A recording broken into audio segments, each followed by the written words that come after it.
Sleepy Hollow Season 4, Episode 3, Heads of State. Really enjoyed this episode.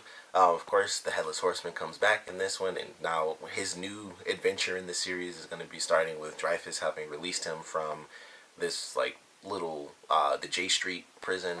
And I loved it. I thought it was a fun episode. I love the montage in the beginning where Ichabod is telling all the new characters about the Horseman, and he's like just chopping heads off, and he's like shooting people with machine guns and stuff.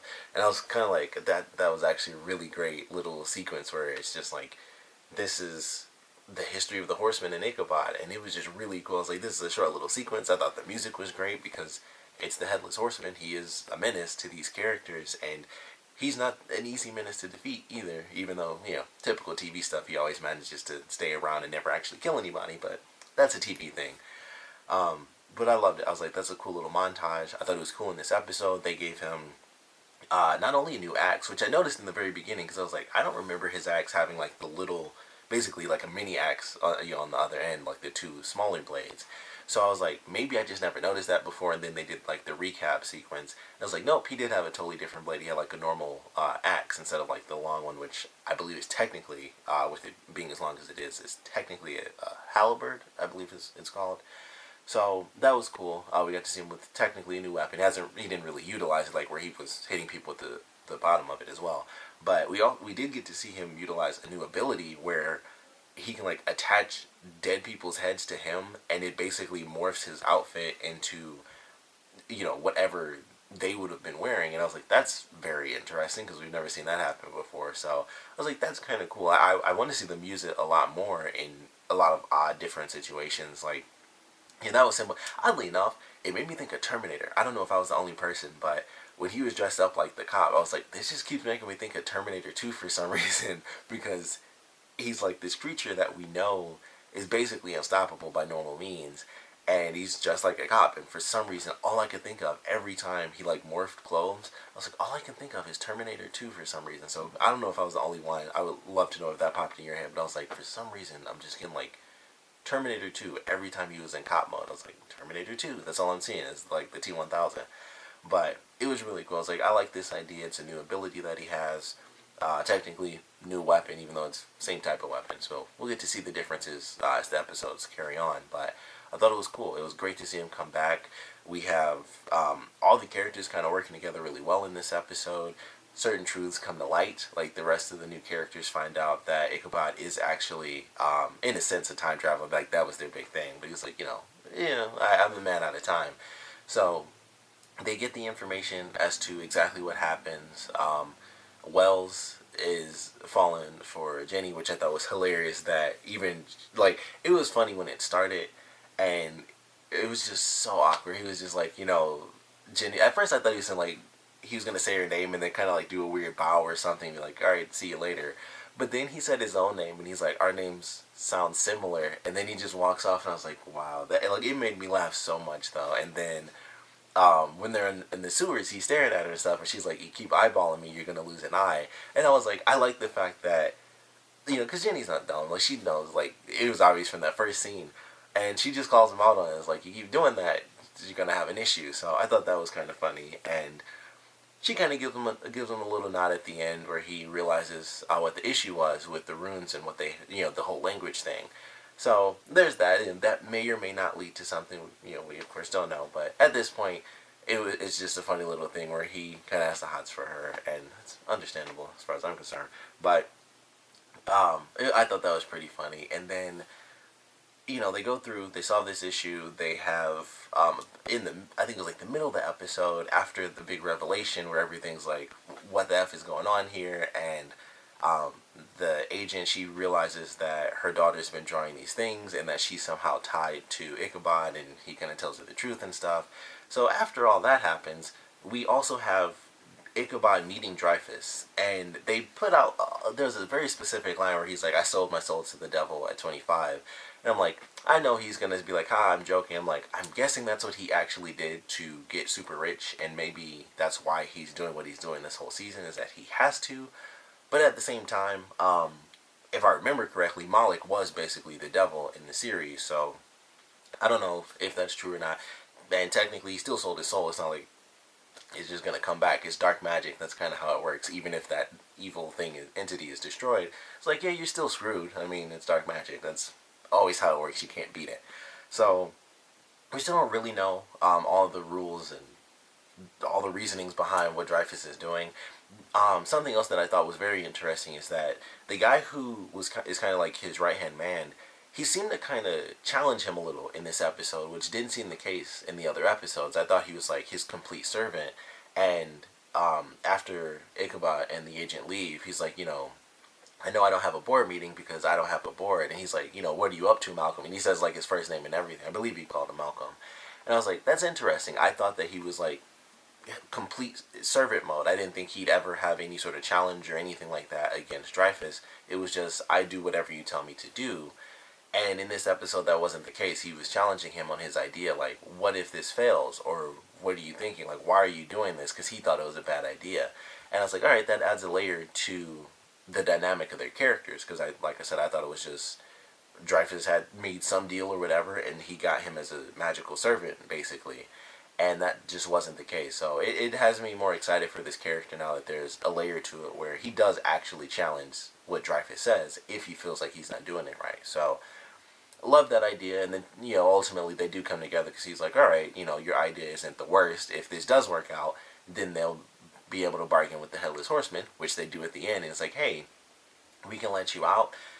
For whatever reason, the Headless Horseman is now on like this crazy drive to decapitate the President of the United States, which I thought was very interesting because it's it's another thing, like along with the kind of the new ability with him being able to put heads on, and it like changes the outfit, that sort of thing. It was interesting that this was basically the a new level to the character in general, because he was not focused on that. He was like cutting people's heads off, but it was never like, oh, he put someone's head on, or there's ever a part where it was like, oh, he collected all the heads or anything like that. So this is kind of new, and in a sense that kind of bugs me like a tiny bit, because it's one of those things where it's like we have to make something new, and it's one of those things where it's like poof, it's just out of nowhere. But at the same time, it's like I'm okay with that, because there are certain elements to it where it's like he initially started off, he was basically doing his own thing anyway, where he was going against Ichabod because of their connection, and then it kind of just continues on from there. So in a sense, it seems like it's out of nowhere, but at the same time, I'm like, that's kind of a natural progression. He's gone through being a servant of Moloch to being free to do whatever he wanted. As a servant, he was going after Ichabod, and then not as a servant, and of course, he was still going after Ichabod. So there were layers to it where it's like, I could see this as a natural progression. The main thing is, I'm curious as to where this sudden belief in power comes from. That's the big thing, where it's like, it's believed that heads of state hold power. He's going after the president's head. And I'm like, okay, that kind of makes sense, but where does this like sudden epiphany, just come from? So that's like the one thing that has me curious, and we'll see if they expand upon that. But I still thought it was a really good episode. And then I wish I didn't have to see this on Hulu, because I'm so freaking curious about the next episode. But whatever happened at the end there, I'm assuming Ichabod is either going to be knocked out in this next episode, or he's going to be like pseudo evil or something crazy like that. But random ooze, like some Spider-Man type stuff, like some symbiote, like came out of the ground and like shoots it in Ichabod's face, and then boom, the episode cuts off, and I'm like, I'm watching this on Hulu, and I know I won't be able to see a preview, and there wasn't one online yet. So that sucked. I still don't know what the preview is. I didn't even think to look it up today until like just now doing the review. So I'll probably look it up in a couple hours. But I don't know what the heck to expect. But I am very excited for the next episode. And like I said, I thought this was a really good one. The Headless Horseman came back. They actually trapped him all in one episode. I was like, holy crap, they beat him. And then, of course, Dreyfus came around. Because at first I was sad. I was like, oh, they beat the Headless Horseman, because I'm stupid. And I already forgot what Dreyfus said. Like, well, if they trap him, we'll just, we'll bargain with them. So I'd already forgotten. I was like, oh, he's already trapped. Like, he's gone now. And then he came right in, like, a minute later. I was like, oh, yeah, I totally forgot he said that, like, 10 minutes ago. But glad the Horseman is still free. Of course, with the whole nighttime stuff, we'll see how that plays out. And, whatever this next monster is going to be, and whatever Dreyfus has planned, because we still don't know what his deal is. Like, why does he need Ichabod, or why is Ichabod even important? Like, I know they did it, in this case, it was to use them to bargain with, the Headless Horseman. But other than that, it's like, yeah, this dude, he had like a weird soul bond with the Headless Horseman and stuff, so he's, you know, way out of time. But how'd they get on top of that anyway? You know, like the whole witness stuff and everything like that. How did Dreyfus know about it? And how did they find out exactly that it was, you know, Ichabod and Abby? So there are still a lot of questions there, but I think this season's doing a really good job. I know everybody was skeptical, myself included. I was really worried that this season wouldn't be able to do it and it would get canceled. I was really worried it would get canceled before the season even started just because of the big change. But I'm actually really enjoying this season. Like, I would love some of the older characters to come back. Like I mentioned before, the officer who's in the FBI from the last season, I thought she'd be in this season, but sadly she's not. But I do like the new characters. They're doing a lot to kind of maintain some of the similarities to the last season. Of course, one of the main characters is still an agent. They do have a new library, basically. They have the vault. But now they have two other characters to help them out who are both eccentric in their own ways, so I like that idea.